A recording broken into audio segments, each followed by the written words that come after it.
The grand hall of Baron Vex's estate glittered with floating crystals and shimmering force fields. Hundreds of the galaxy's elite moved through the space in their finest attire, their scaled skin and metallic implants catching the light. Among them walked a single human, Dr. James Walker, his simple black suit making him stand out like a dark star among cosmic dust.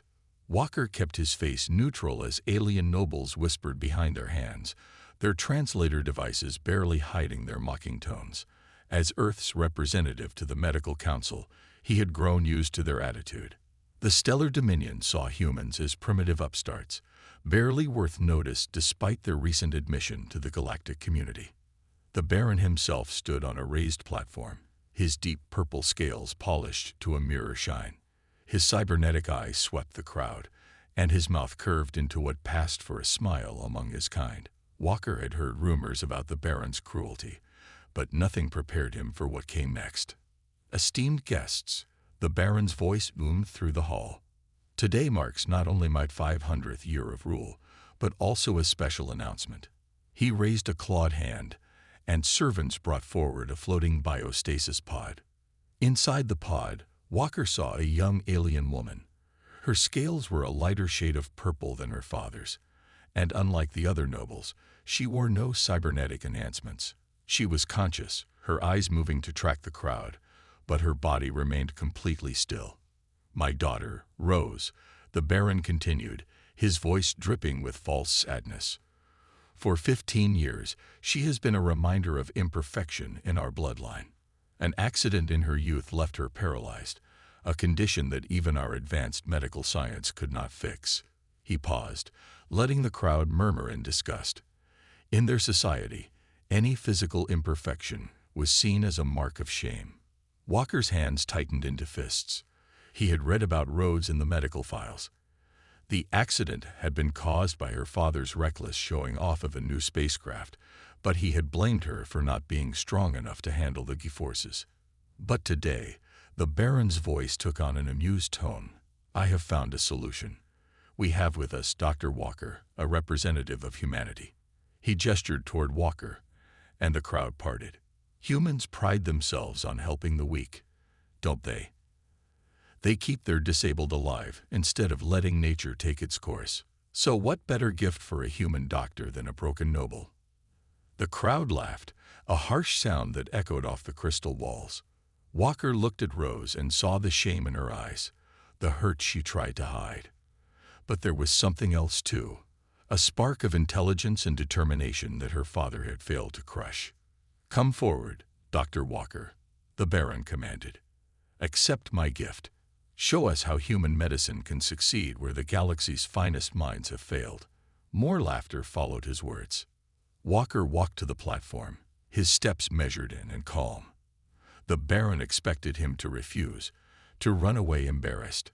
That's what made it so satisfying when Walker bowed formally and said, "I accept your generous gift, Baron Vex." The laughter stopped. The Baron's cybernetic eye whirred as he focused on Walker's face, looking for signs of mockery. He found none. "You accept?" The Baron's voice held a note of uncertainty for the first time. "I do," Walker said clearly. "And I thank you for this opportunity to demonstrate human medical science." He turned to Rose and bowed again. "My lady, with your permission, I would be honored to help you." Rose's eyes widened. Walker saw tears forming in them. The first time he'd seen any of these aliens show such emotion. She blinked once, slowly. A yes. The Baron stood frozen, trapped by his own cruel joke. By the ancient customs of his people, he couldn't take back a formally given and accepted gift. He had meant to shame both his daughter and humanity in one stroke. Instead, he had just handed them both a chance at something revolutionary. Walker stepped forward and took control of the biostasis pod's controls. As he guided it toward the exit, he heard the Baron's angry breathing behind him. But it didn't matter.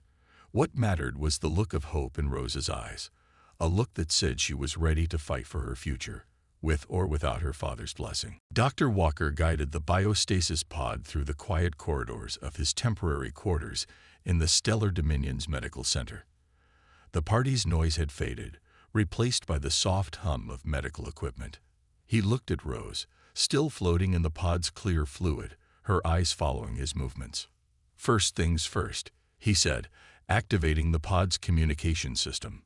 "Would you like to talk?" A small screen lit up with words as Rose used her eye movements to type. "You didn't have to accept."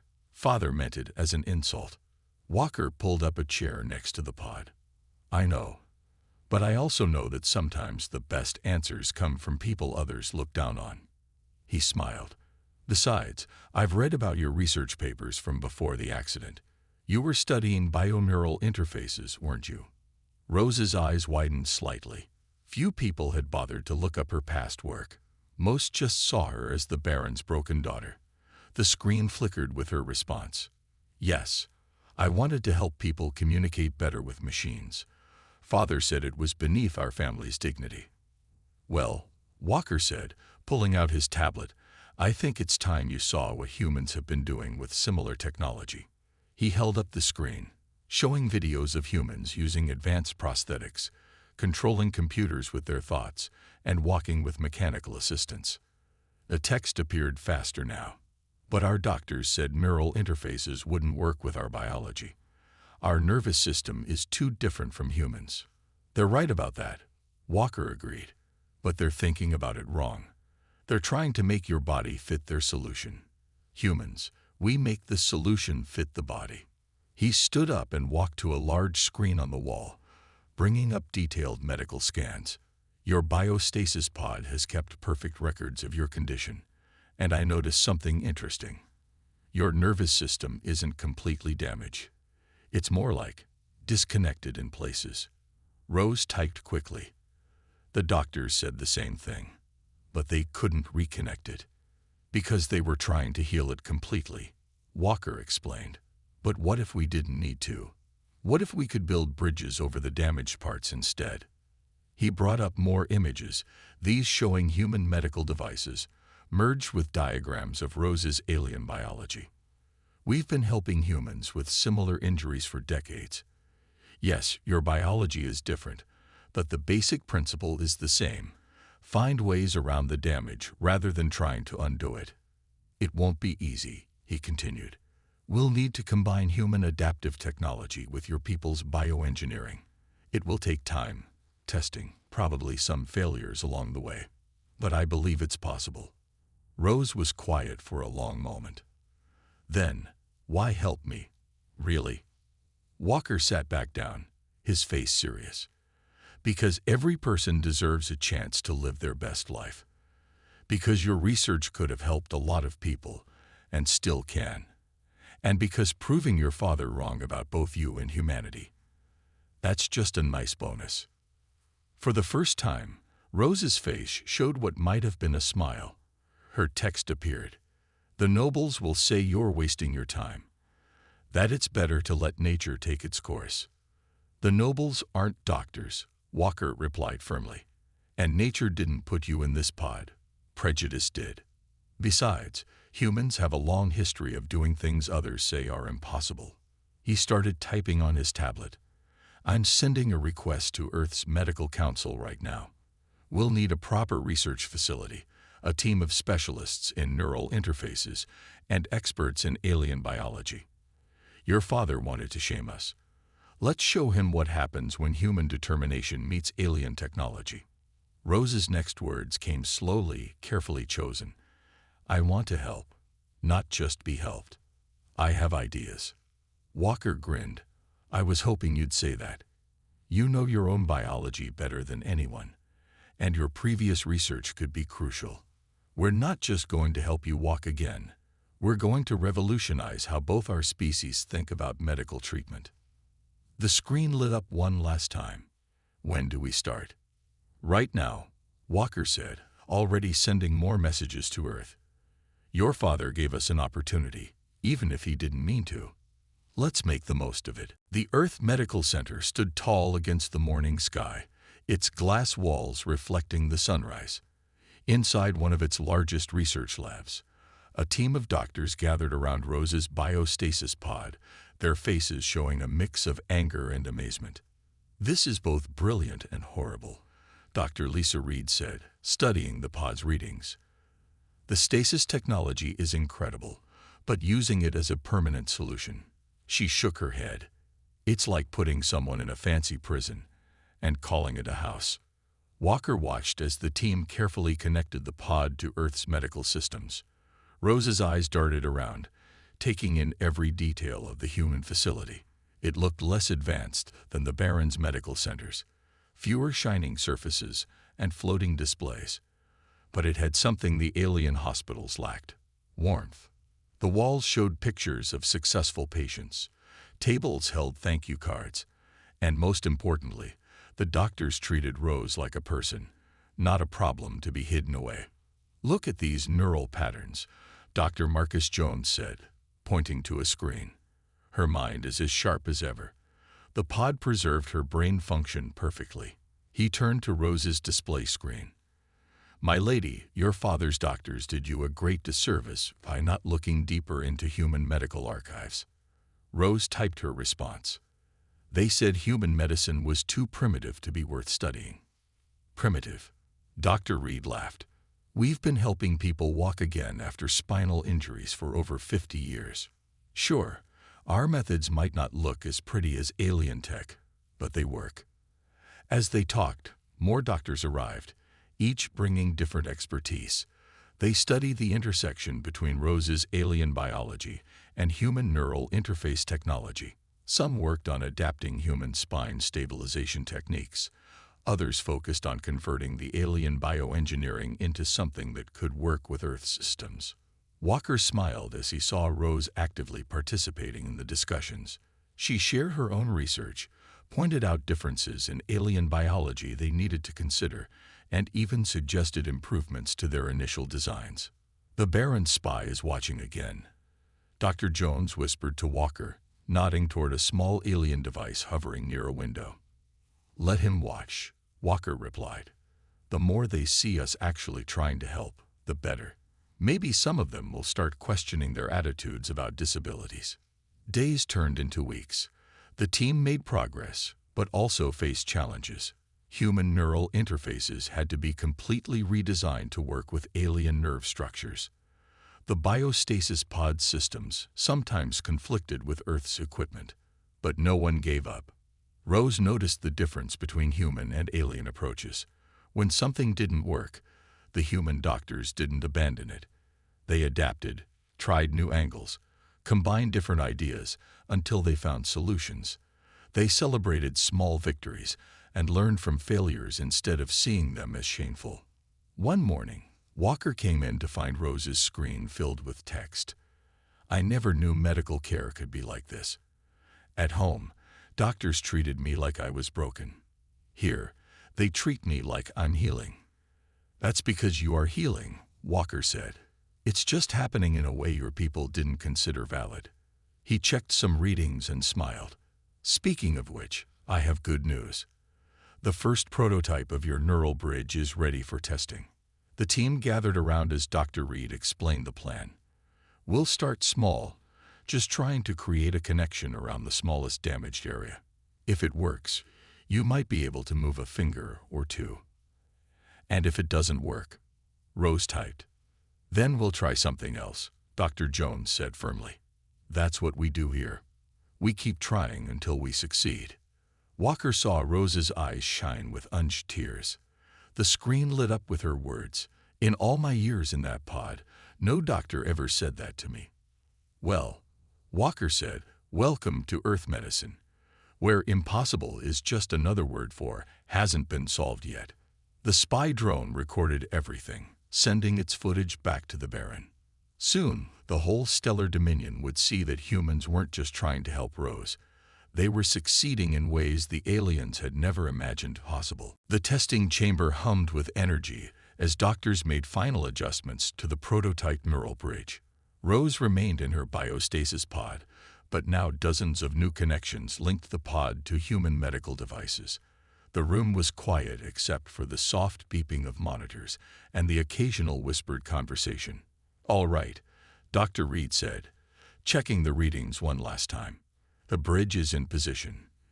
It's connecting the healthy neurons above and below the first damage point in your right hand. She looked at Rose. Are you ready to try?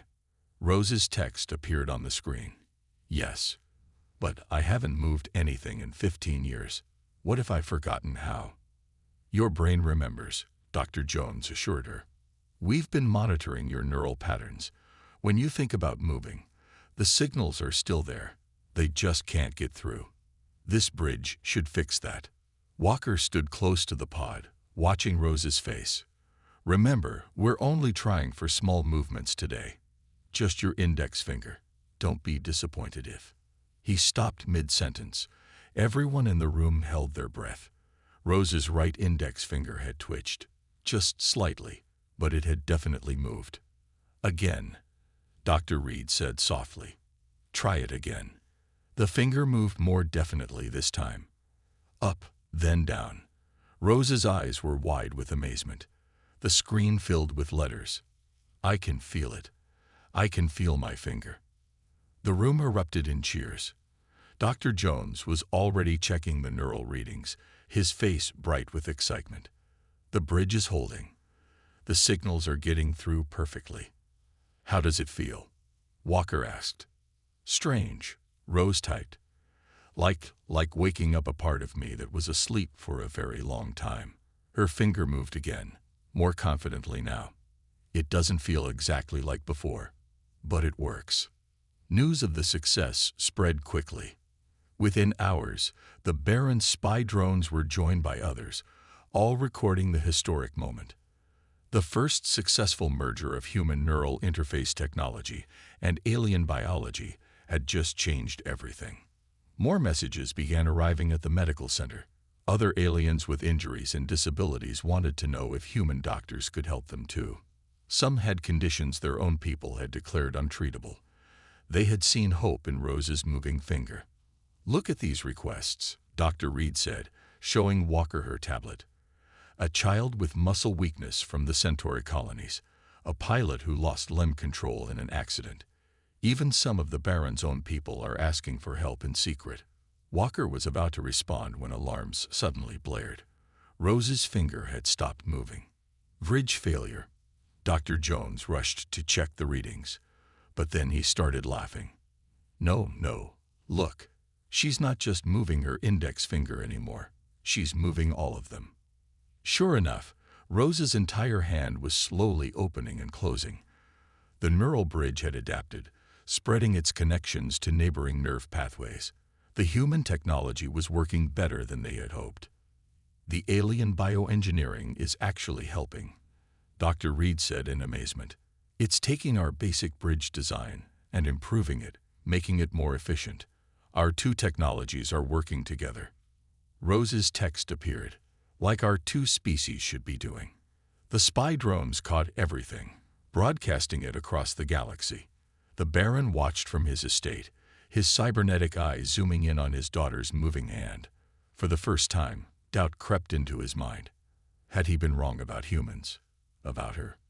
We'll start on the other hand tomorrow, Walker said. Then we'll work on your arms. After that, he smiled. Well, I believe you mentioned wanting to walk into your father's hall someday. Rose's response was simple. Not just walk. Dance. The doctors laughed, but they all knew she meant it. The breakthrough wasn't just about moving fingers anymore. It was about proving that differences in technology, biology, or ability didn't matter as much as the will to help each other grow stronger. And somewhere in the stellar dominion, a baroness with a lame leg began packing for a trip to Earth, hoping that these strange humans might help her too. 3 months after the first finger movement, the Earth Medical Center's physical therapy room buzzed with activity. Rose stood in a specially designed support frame, her body free from the biostasis pod for the first time in 15 years. Neural bridges now connected most of her upper body and parts of her legs.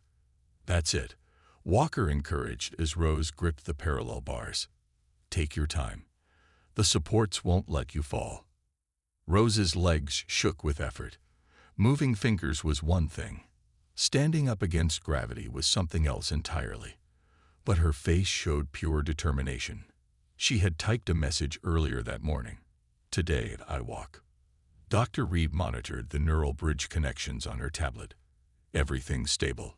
Your brain is sending the signals perfectly. Just remember your training. Think about each muscle group one at a time. Slowly, Rose lifted her right foot. For a moment, it hung in the air. Then, with careful control, she moved it forward and placed it down.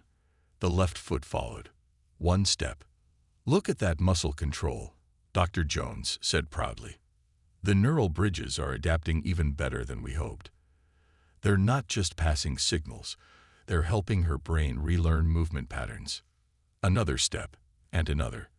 Rose's scales gleamed with effort under the room's lights, but her eyes shone with joy.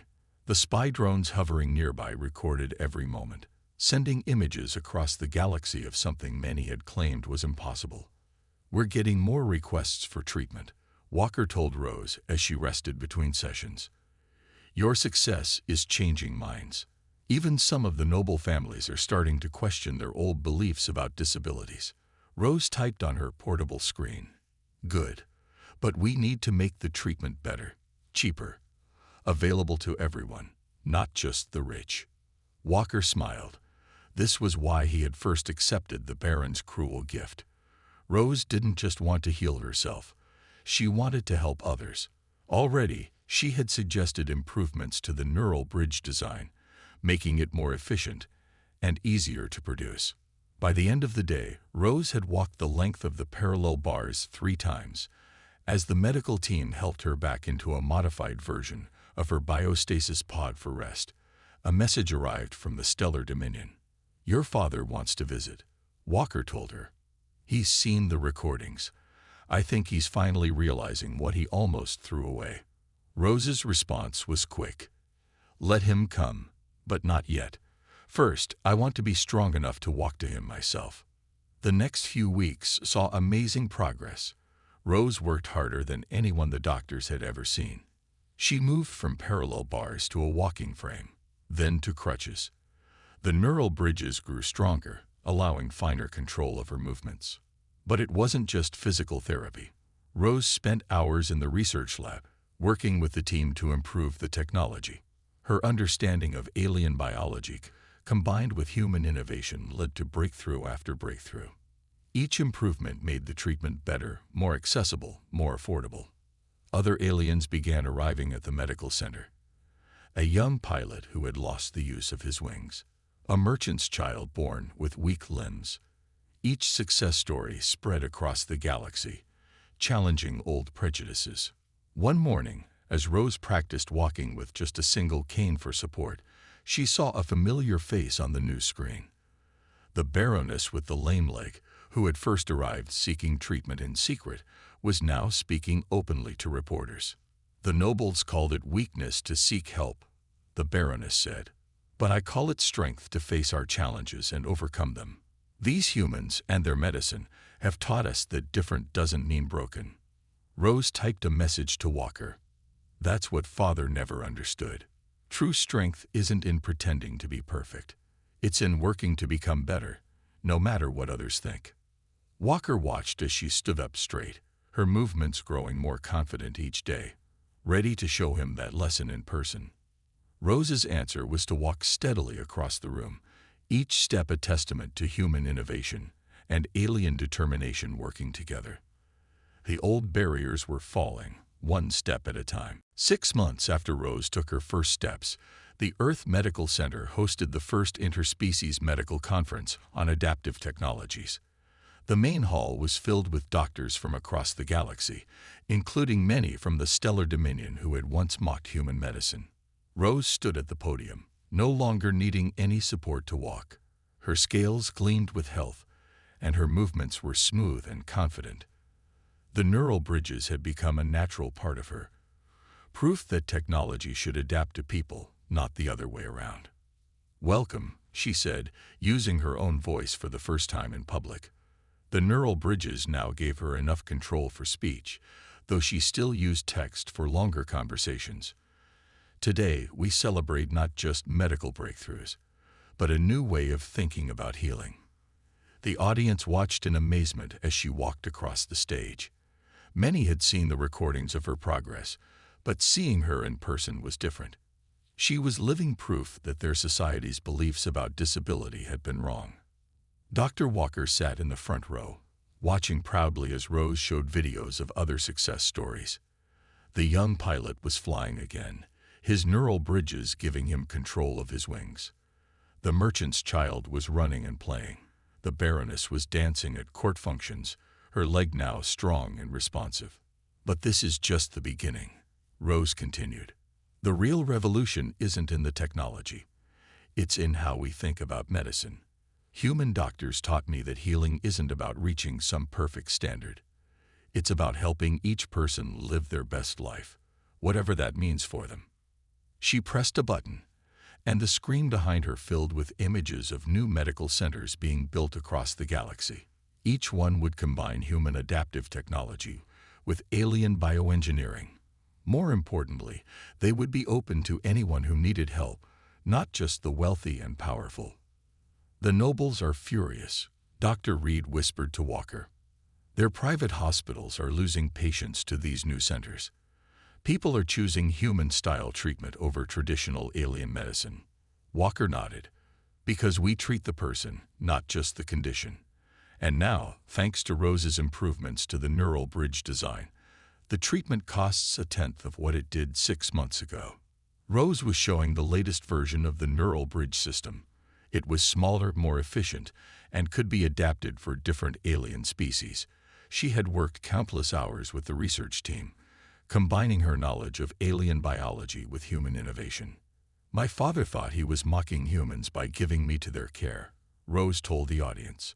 Instead, he helped start a revolution in medical treatment. Sometimes, the greatest progress comes from our biggest mistakes. The crowd laughed, but they knew she was right.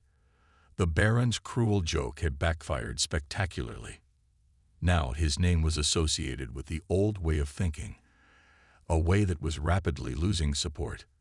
After the conference, doctors from across the galaxy crowded around Rose and Walker, asking questions and sharing ideas.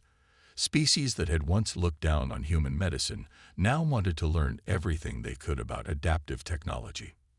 Did you ever imagine it would go this far? Rose typed to Walker during a quiet moment. That one small success could change so much. Walker smiled. Honestly, yes. Because I knew once people saw what was possible, they wouldn't be satisfied with being told something was impossible. That's the real human gift to the galaxy. Not the technology, but the belief that there's always another way. News of the conference spread quickly through the galaxy. More and more aliens began questioning their society's attitudes toward disability and difference. The revolution wasn't just medical, it was cultural. That evening, as Rose practiced her dancing for the upcoming demonstration at her father's estate, a message arrived from the Baron. He wanted to speak with her before her return home. "Are you ready?" Walker asked. Rose's answer appeared on her screen. "More than ready. It's time to show Father that his greatest shame has become his greatest legacy, even if he didn't mean it to be." The grand hall of Baron Vex's estate looked exactly as it had the day he had given Rose away as a cruel joke. The same floating crystals sparkled overhead, the same noble families gathered in their fine clothes, but everything else had changed. Rose stood outside the main doors, wearing a dress that showed rather than hid her neural bridges. The silvery lines traced elegant patterns across her scales, a perfect blend of human technology and alien biology. Dr. Walker stood beside her, along with Dr. Reed and Dr. Jones. "The Baron is waiting in his private chamber," a servant told them. "He wishes to speak with you before the public announcement." Rose typed on her portable screen. "No. If he wants to speak to me, he can do it in front of everyone. That's where he gave me away.